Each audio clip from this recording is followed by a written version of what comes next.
नमस्कार दोस्तों।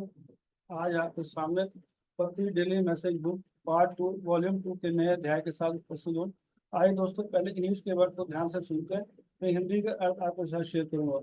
सो lesson 15 embrace life test third excerpts from soul lesson and soul purpose general material. No matter what happens, take it in stride and recognize it as part of the divine curriculum for your soul's growth.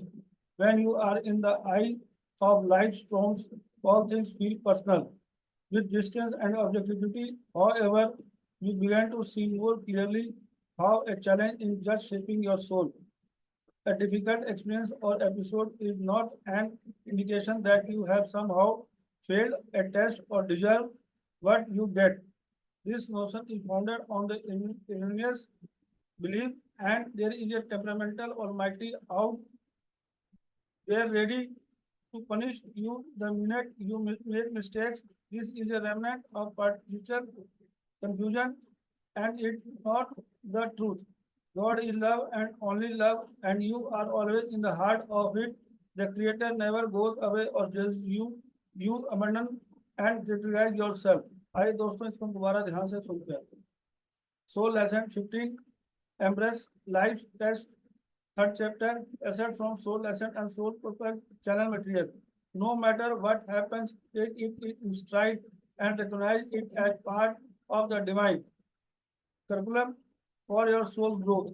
When you are in the eye of life storms, all things feel personal. With distance and objectivity, however, you begin to see more clearly how a challenge is just shaping your soul. A difficult experience or episode is not an indication that you have somehow failed a test or deserve what you get. This notion is founded on the erroneous belief that there is a temperamental almighty out there ready to punish you the minute you make mistakes. This is a remnant of artificial confusion and is not the truth. God is love and only love, and you are always in the heart of it. The Creator never goes away or judges you. You abandon and criticize yourself. आइए दोस्तों, इस हिंदी के अर्थ को बड़े ध्यान से सुनते हैं और समझते हैं। जीवन की परीक्षाओं को गले लगाओ। तृतीय अध्याय आत्मा पाठ और आत्मा उद्देश्य से अंश चैनल सामग्री। चाहे कुछ भी हो जाए, इसे सहजता से ले और इसे अपनी आत्मा के विकास के लिए दिव्य पाठ्यक्रम के हिस्से के रूप में पहचाने। जब आप जीवन के तूफानों के सामने होते हैं तो सभी चीजें व्यक्तिगत लगती हैं, दूरी और निष्पक्षता के साथ। हालांकि आप अधिक स्पष्ट रूप से देखना शुरू कर देते हैं कि अपनी आत्मा को आकार देना कितनी चुनौती है। एक कठिन अनुभव या प्रकरण इस बात का संकेत नहीं है कि आप किस तरह परीक्षा में असफल हो गए या आपको जो भी मिला है उसे पात्र हैं। यह धारणा इस गलत धारणा पर आधारित है कि वहां एक मनमौजी सर्वशक्तिमान है जो गलती करते ही आपको दंडित करने के लिए तैयार है। यह पितृसत्तात्मक भ्रम का अवशेष है और सत्य नहीं। ईश्वर प्रेम है, केवल प्रेम है, और आप सदैव इसके हृदय में रहते हैं। निर्माता कभी भी आपसे दूर नहीं जाता या आपका मूल्यांकन नहीं करता।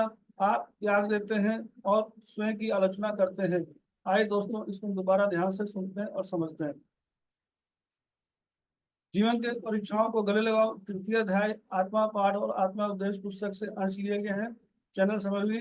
चाहे कुछ भी हो जाए, इसे सहजता से लें, इसे अपनी आत्मा के विकास के लिए दिव्य पाठ्यक्रम के हिस्से के रूप में पहचाने। चाहे कुछ भी हो, सहजता से हमें लेना चाहिए और इसे अपनी आत्मा के विकास के लिए जो पाठ्यक्रम हमें दिव्य मिला है उसको पहचाने। जब आप जीवन के तूफानों के सामने होते हैं, मतलब जीवन के अंदर में जो कठिनाइयां आती हैं उनके सामने जब होते हैं तो हमें सभी चीजें व्यक्तिगत लगती है, दूरी और निष्पक्षता के साथ। हालांकि अब अधिक स्पष्ट रूप से देखना शुरू कर देते हैं और अपनी आत्मा को आकार देना शुरू कर देते हैं। ये कितनी चुनौती है उसके बारे में बता रहे हैं। एक कठिन अनुभव या प्रकरण इस बात का संकेत नहीं है कि आप किस तरह परीक्षा में असफल हो गए हैं या आपको जो भी मिला उसके पात्र हैं। यह धारणा इस गलत धारणा पर आधारित है कि वहां एक मनमौजी सर्वशक्तिमान है जो गलती करते ही आपको दंडित करने के लिए तैयार है। यह धारणा हमारी जो गलत धारणा पर आधारित है कि वहां पर एक मन मौजूद सर्वशक्तिमान है जो गलती करते ही आपको दंडित करने के लिए तैयार है। यह पितृसात्मक भ्रम यानी आदरणीय वृद्ध पुरुष का भ्रम का अवशेष है और यह सत्य नहीं है। ईश्वर प्रेम है और केवल प्रेम है और आप सदैव उसके हृदय में रहते हैं। ये अच्छी तरह हम जानते हैं कि ईश्वर प्रेम है, केवल प्रेम है और हमारे हृदय के अंदर निवास करता है। लेकिन इसे हम तब अनुभव कर पाएंगे जब नियमित रूप से पति सर के बताए हुए आनापानसति ध्यान श्वास के साथ हम करेंगे, स्वाध्याय करेंगे, सज्जन संगति करेंगे, तो इसको हम अच्छी तरह अनुभव कर पाएंगे। निर्माता कभी आपसे दूर नहीं रहता और आपका मूल्यांकन कभी नहीं करता। आप त्याग देते हैं और स्वयं की आलोचना करते हैं। दोस्तों, हमें ईश्वर कभी मूल्यांकन नहीं करता और हमसे कभी दूर नहीं होता और हम उसे छोड़ देते हैं और अपनी स्वयं की आलोचना करने लग जाते हैं। इसको नहीं करना चाहिए। इस अध्याय के माध्यम से पत्री समय में बता रहे हैं कि जीवन की परीक्षाओं को गले लगाओ। हम पिछले 2 अध्याय पहले भी हमने सुना, उसको समझा है, फिर बताया चाहे कुछ भी हो इसे सहजता से लें और अपनी आत्मा के विकास के लिए जो भी हमें दिव्य पाठ्यक्रम के हिस्से के रूप में है उसे पहचाने और अपने जीवन के कठिन समय के में हम जब सामने होते हैं तो सभी चीजों को हमें व्यक्तिगत लगती है, दूरी और निष्पक्षता के साथ। हालांकि अधिक स्पष्ट से हम देखना शुरू कर देते हैं, अपनी आत्मा को आकार देना शुरू कर देते हैं कितनी भी चुनौती है। एक कठिन अनुभव या प्रकरण इस बात से संकेत नहीं है कि आप किसी तरह परीक्षा में असफल हो गए हैं या आपको जो मिला है उसके पात्र हैं। यह धारणा गलत धारणा पर आधारित है। तो वहाँ एक मनमौजी सर्वशक्तिमान बैठा है जो हमें दंडित करने के लिए तैयार है। यह एक वृद्ध पुरुष का भ्रम का अवशेष है और यह सत्य नहीं है। ईश्वर प्रेम है, केवल प्रेम है और आप सदैव इसके हृदय में रहते हैं। तो ईश्वर जो सदा हमारे हृदय में रहता है इसके बारे में बता रहे हैं। निर्माता कभी हमारी मूल्यांकन नहीं करता और वो हमसे दूर नहीं होता। हम त्याग देते हैं और हम स्वयं की आलोचना करने लग जाते हैं। दोस्तों, यह अध्याय बहुत ही महत्वपूर्ण है।